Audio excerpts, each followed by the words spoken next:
نبی پاک صلی اللہ علیہ وسلم کی حدیث ہے مسلم میں طبرانی میں، حضور نے فرمایا آؤ میں تمہیں پچھلے زمانے کے ایک ایماندار نوخیز ولی اللہ کی بات سناؤں۔ پچھلے زمانے حضور نے فرمایا پچھلے زمانے میں ایک بادشاہ جادو کے زور پہ حکومت کرتا تھا۔ جب وہ ایک جادوگر اس نے رکھا ہوا تھا تو جادوگر اس کو جادو بتاتا، وہ جادو کے زور پر حکومت کرتا۔ جادوگر بوڑھا ہو گیا تو کہنے لگا بادشاہ کوئی نوجوان میرے پاس بھیج دے، اب میں بوڑھا ہو گیا ہوں میرا پتہ کوئی نہیں کب مر جاؤں۔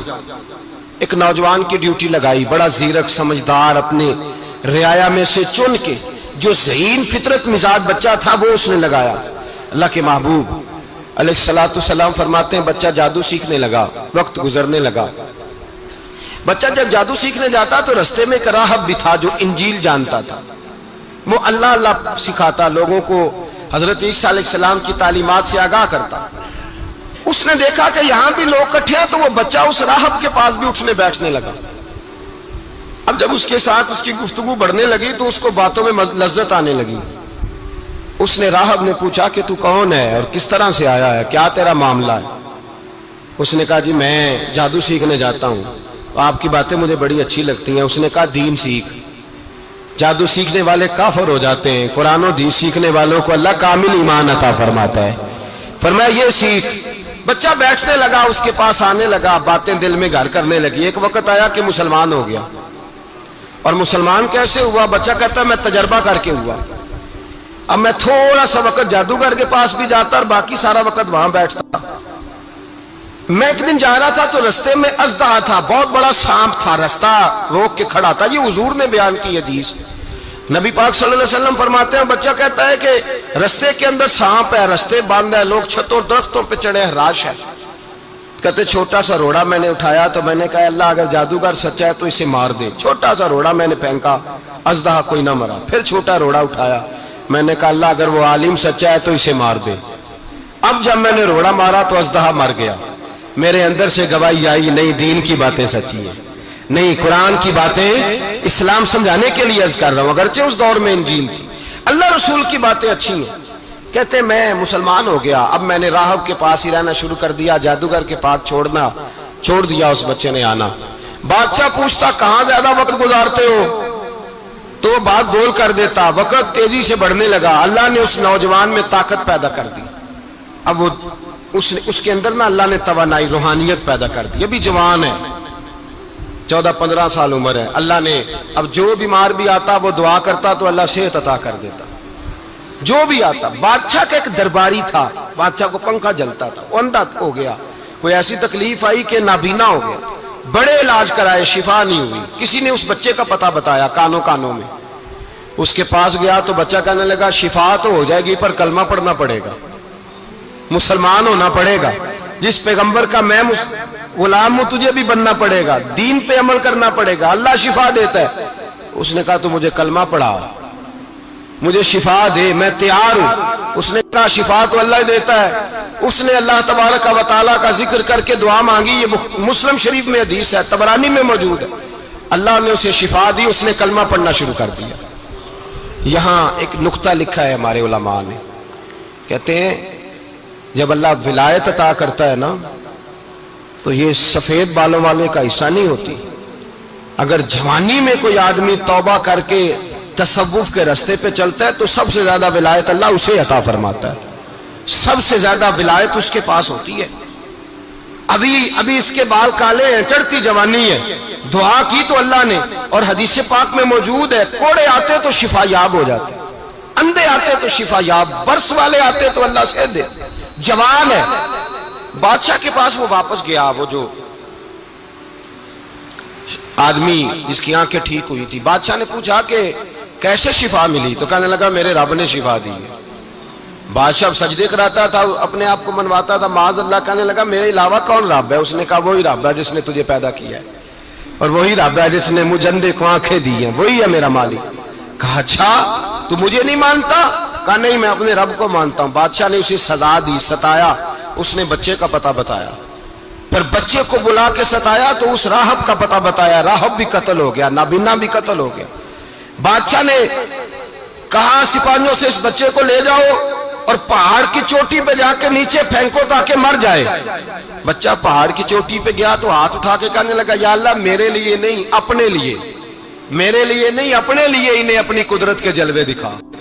میرے لیے نہیں، اللہ کے بندے اپنی جان بچانے کی دعائیں نہیں مانگتے، اپنے لیے انہیں اپنی قدرت کے جلوے دکھا. یہ دعا مانگی، جتنے لوگ ساتھ آئے تھے وہ سارے زمین پہ گرے اور سب مر گئے، پہاڑ سے گر کے مر گئے. بچہ واپس سیدھا بادشاہ کے پاس کہنے لگا لو بھائی میرے رب نے مجھے بچا لیا ہے.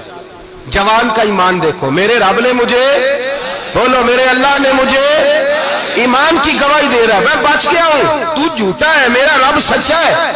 اس نے کہا لے جاؤ اس کو دریا میں، کشتی میں بٹھاؤ، بیچ دریا کے جا کے دھکا دے دو.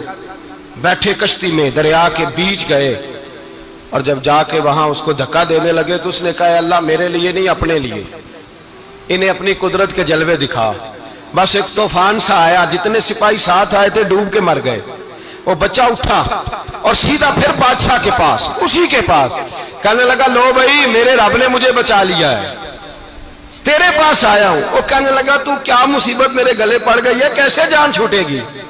تو بچہ کہنے لگا اگر تو مجھے باندھے درخت کے ساتھ اور سارے ملک کو بلائے، لوگوں کو اکٹھا کرے، پھر تو مجھے تیر مارنا، میں تجھے بتاؤں گا کیسے مارنا ہے، میں مر جاؤں گا. اللہ کا بندہ نوجوان ایمان دیکھو، مرنے کے طریقے بتا رہا ہے، میں تجھے بتاؤں گا میں کیسے مروں گا. یہ بات کہی، بادشاہ نے سارا مجمع جمع کیا، ملک سارا باہر آ گیا، درخت کے ساتھ باندھ دیا. کہنے لگا بھائی لوگوں یہ مجھے مارنا چاہتا تھا، مار نہیں سکا، اب میں اسے بتانے لگا ہوں کہ میں کیسے مروں گا.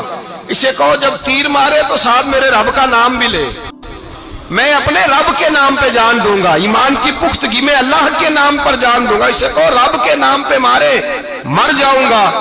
بادشاہ نے اللہ کہہ کے تیر مارا، پیشانی میں لگا، بچے کی روح پرواز کر گئی. جتنا مجمع کھڑا تھا سارا کلمہ پڑھ کے مسلمان ہو گئے، سارے مسلمان ہو گئے سارے. میرے رسول پاک سید عالم صلی اللہ علیہ وسلم نے نوجوانوں کو بتایا جب تمہارے اندر ایمان کی قوت آئے گی تو اللہ تمہاری مدد کرے. فرمایا وہ نوخیز ولی تھا، ابھی جوان رانا تھا، ابھی اس کی پیشانی پر جوانی کے آثار تھے، لیکن اس نے اللہ کو راضی کیا، رب کریم کو راضی. ولایت کا مطلب بڑھاپا نہیں، ولایت کا مطلب وہ نہیں کہ جب بڑا لمبا وقت گزر جائے تو پھر آدمی آئے کہ نہیں اب کیا کرنا ہے، اب مسجد ہی ہے، اب تو اس کے علاوہ گزارا ہی کوئی نہیں. تو اس وقت کا آنا اللہ کی بارگاہ میں قبول تو ہے، لیکن شاباشی اسی کو ملتی ہے جو جوانی کے وقت آئے، جو عین اس وقت آئے جو وقت میرے رسول پاک علیہ السلام کے غلام عبداللہ ابن عمر، حضرت عبداللہ ابن عمر رضی اللہ تعالیٰ عنہ فرماتے ہیں کہ میں نکلا، مجھے سفر کے لیے جانا تھا، تو تھوڑی سی کھجوریں، تھوڑا سا سرکہ، ایک شہد کی بوتل، چیزیں میں نے سفر کے لیے ساتھ رکھ لی. میں جب مدینے سے باہر صحرا میں نکلا نا تو رمضان نہیں تھا، غیر رمضان تھا. میں نے ایک نوجوان کو دیکھا بکریاں چرا رہا ہے، بکریاں چرا رہا ہے. اے جوان، آپ فرماتے ہیں اس کا چہرہ بڑا نورانیت والا، گرد پڑی ہوئی پر بڑا حسین. فرماتے ہیں میں نے اس کو کہا کہ آ جاؤ کھانا کھا لو، روزے بھی نہیں تھے. کہنے لگا نہیں میں نے روزہ رکھا ہوا ہے. فرماتے ہیں میں نے کہا پتہ کروں کہ نیرا نیک ہی ہے کہ پرہیزگار بھی ہے. نیک وہ ہوتا ہے جو نماز پڑھے روزہ رکھے، پرہیزگار وہ ہوتا ہے جو گناہ سے بچے، وہ پرہیزگار ہوتا ہے. کہا پتہ کروں پرہیزگار بھی ہے کہ نہیں. کہتے میں قریب گیا تو میں نے جا کے اس کو کہا بھائی تیری بکریاں بڑی پیاری ہیں، میرا دل کرتا ہے کہ بکری مجھے دے دو. کہتے وہ جوان، غربت بھی، پریشانی بھی، پر دامان توکل کی یہ خوبی ہے کہ اس پر پابند لگے ہوتے ہیں، دھبے نہیں ہوتے. غربت ہے. کہا جناب ایک بکری دے دو. آنے لگا جناب بکریاں میری نہیں، بکریوں کا مالک کوئی اور ہے. کہتے میں نے آزمانے کے لیے کہا کہ بکریوں کے مالک کو کہنا ایک بکری بھیڑیا لے گیا ہے، کہہ دینا بھیڑیا لے گیا ہے. تو کہتے اس نے میری طرف دیکھا، گرد سے اس کے بال اٹے ہوئے، آنکھوں میں روشنی، چہرے پہ اطمینان، لب و لہجے میں ایمان کی طاقت. نوجوان کہنے لگا حضور بکریوں کے مالک کو تو کہہ دوں گا بھیڑیا لے گیا ہے، جب عرش کا مالک پوچھے گا تو کیا جواب دوں گا، اللہ کو کیا جواب دوں گا. کہتے ہیں میں کانپنے لگا اس کی بات سن کے. واپس آیا، جو کام نکلا تھا وہ چھوڑا، واپس لوٹ آیا. میں نے پتا کیا کس کا غلام ہے، پتا چلا فلاں آدمی کا ہے. کہتے میں نے پہلے غلام خریدا، پھر پتا کیا تیرے پاس بکریاں کتنی ہیں، اس نے کہا 400. کہتے میں نے مالک سے ساری بکریاں خریدی، پھر غلام کو بلایا، پھر وہ بکریاں تحفے میں دی، تحفے میں۔ کہنے لگا حضور یہ سارا کچھ مجھے کیسے ملا؟ میں نے کہا تیرا ایمان بڑا پختہ تھا تو میرے رب نے تجھے انعام عطا فرمایا ہے۔